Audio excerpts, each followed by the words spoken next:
There's this crazy story at the beginning of the Bible. We have Adam and Eve, and they're in the Garden of Eden. And everything in this garden is great. It's exactly as it should be, except there's this one tree that they're told by God not to eat from because it's dangerous and it will kill them. So that's it. Avoid this fruit tree and we're fine. Right, it seems pretty simple. But in this garden, there's a snake, and it starts telling a different story. It says that if you eat of this tree, it's not going to kill you.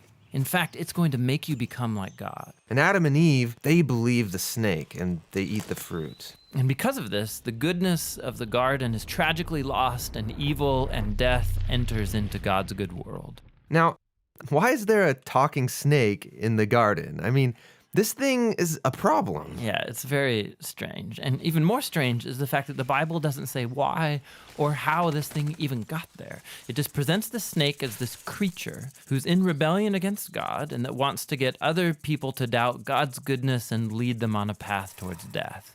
And so whatever this snake is, it's the source of evil that pervades our world and our lives, even still today. But there is some hope because right here in the story, God makes this really interesting promise to Adam and Eve. That someone is going to come in the future, a son of Eve. And this guy's going to come and he's going to crush the serpent's head and destroy evil at its source. However, during this battle, the serpent is going to bite this guy's heel. So it's like a mutual destruction. Yeah, it's this very strange but beautiful promise. And it's just left hanging there until the next key moment in the story when God singles out this guy named Abraham and says that through his family, goodness and blessing is going to be restored back to all of the nations of the world. And as we follow this family, we get to one of Abraham's great-grandsons, this guy named Judah. And he receives this promise that a king is going to come from his line and that the whole world's going to follow this king and he's going to bring peace and harmony and there'll be lots of food and wine and milk and vineyards and it's going to be awesome. The first king that we meet from the line of Judah is a guy named King David. And he's a hero. Maybe he is the snake crusher. But it turns out that David is infected with the same evil as the rest of humanity. He never crushes the snake, just the opposite. However, God makes a promise to David that this king is going to eventually come from his line.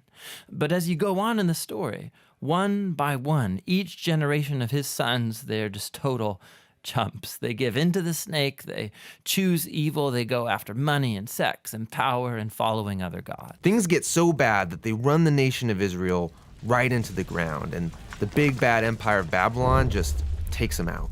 And so now there are no more kings to even fulfill this promise. So it seems like the whole plan is lost. But during these dark days, there's this crazy group of guys called prophets, and they just kept talking about this coming king and reminding us of the promise that he'll come, he'll defeat evil, he'll restore the garden.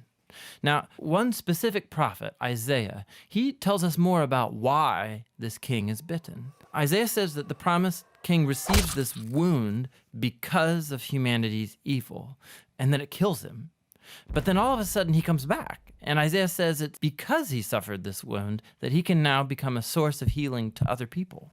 But the Old Testament ends, and the snake-crushing king that everyone's been talking about never shows up. And this is why, when the New Testament begins, it introduces us to Jesus of Nazareth, not as some random guy, but as someone who comes to fulfill these specific ancient promises. Yeah, we learn that he's from the line of David, Judah, and Abraham. And he goes around Israel announcing that the goodness of God's kingdom is here, now. And he begins confronting the effects of evil on people by healing them, by forgiving them of their sins and evil. Many people are now believing that this is, in fact, the promised king. But Jesus began telling his closest followers that he was going to become king and bring peace by taking the full effect of humanity's evil into himself. The fatal snakebite wound. Exactly. And so it seems like the serpent wins.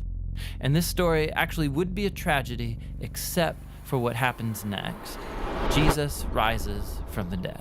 And now Jesus has the power over evil and death for himself. And so the rest of the New Testament is then making this claim that Jesus' power over evil and death has now become available to us to begin confronting the effects of evil in our lives. But even still, death and evil are a real problem in our world all around us. And so the story of the Bible ends by describing this future day when Jesus comes back and he finishes the job. He destroys the snake once and for all, and he restores the goodness of the garden here on earth.